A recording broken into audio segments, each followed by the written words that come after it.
యజుర్వేదము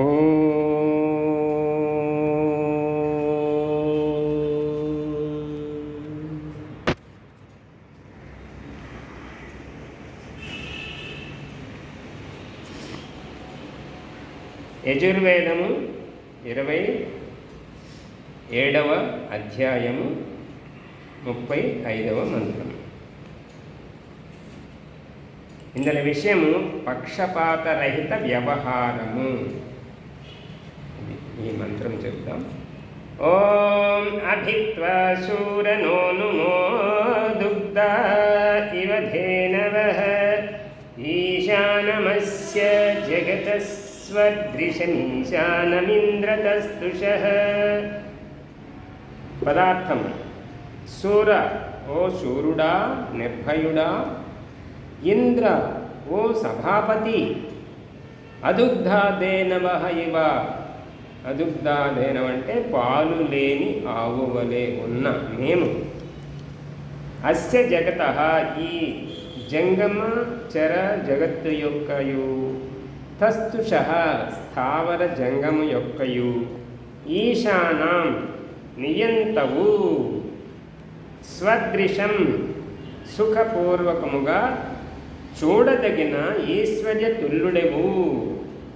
ఈశానం సమర్థుడవనైన త్వా నిన్ను అభినోనుమః సమ్ముఖులమై బాగుగా సత్కరింతుముగాక, ప్రశంసింతుముగాక.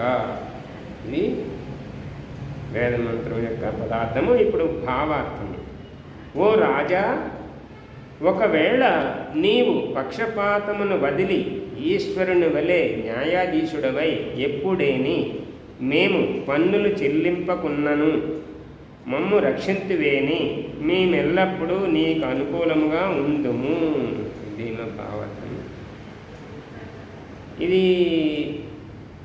ఒక రాజును ఉద్దేశించాడు. రాజు అంటే పాలకులు. ఏ కాలంలోనంటే ప్రజలు ఉంటే పాలకులు ఉంటారు. ఆ పాలకులు ప్రజలు ఎలా వాళ్ళకి వ్యవహారం ఎలా ఉండాలని అంటే పక్షపాత రహితము.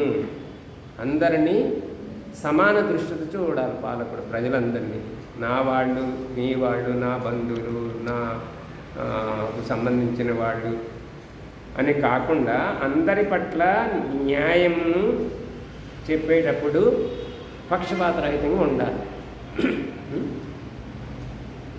అలాగా. ఎందుకంటే ప్రజలు ప్రభు యొక్క దయపై ఆధారపడి చేస్తుంటారు. ఇక్కడ ఎవరిని పోల్చారు? పాలకుడిని పరమాత్మతో పోల్చారు. ఎందుకంటే పరమాత్మ న్యాయాధీశుడు. అందరికీ పక్షపాతరహితంగా అందరికీ సమానంగా ఈ పంచభూతాలను ఇచ్చారు, సమస్త భోగభాగ్యాన్ని ఇచ్చారు. అలాగే వాళ్ళ కర్మలకు అనుకూలమైనటువంటి న్యాయముని పరమాత్మ పక్షపాతరహితంగా ఇస్తున్నారు. ఎట్టి కర్మలు చేస్తే అట్టి ఫలితము, అట్టి జన్మము ఇస్తున్నాడు. అక్కడ కూడా పక్షపాతరహితంగా వ్యవహరిస్తున్నాడు పరమాత్మ. అలాగే తనను ఆశ్రయించిన వాళ్ళకి శాశ్వత సుఖాన్ని ఇస్తున్నాడు పరమాత్మ. అక్కడ కూడా పక్షపాతరహితంగానే వ్యవహరిస్తున్నారు.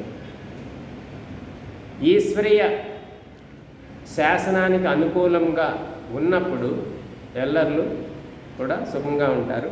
అలాగే ఇక్కడ ప్రజలు కూడా న్యాయాధీశుడు, పాలకుడు, రాజు ఎవరైతే ఉన్నారో వాళ్ళని ఆశ్రయించి వాళ్ళ రక్షణలో ఉండి వాళ్లకు చెల్లించవలసినటువంటి పన్నులు చెల్లించి వాటి నుంచి ప్రభు ప్రజలకు మేలు చేయాలి. కాబట్టి ఇక్కడ రక్షణ అనేది ఏంటంటే ప్రభు అంటే పరమాత్మకు ప్రజలకు మధ్య, అలాగే పాలకులకు ప్రజలకు మధ్య ఉన్న రక్షణ గురించి ఈ మంత్రం చెప్పింది. అది పక్షపాత రహితంగా ఉండాలని, వ్యవహారం ఉండాలని చెప్పబడింది. ఓం ఇతి శం.